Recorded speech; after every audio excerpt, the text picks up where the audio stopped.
High high কথা বলছে। হ্যাঁ হাইরা খুব বুঝাচ্ছে তোকে সোনা রে, বনি বুঝাচ্ছে তোকে।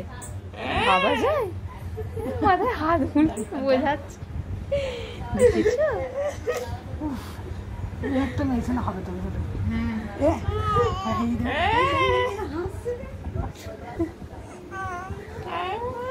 বাবু শুধু দেখছে, বাবু দেখছে শুধু।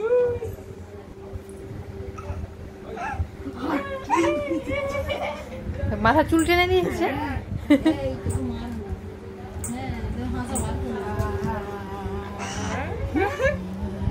সোনা কই রে মানা, এই তো হাসি বেরিয়েছে, সোনার হাসি বেরিয়েছে। এই দুটো একই রকম, চিনতে পারা যায় না, একই রকম না। এইটা আমাদের পড়তে পারে। দাদু, দাদুর হাই উঠছে।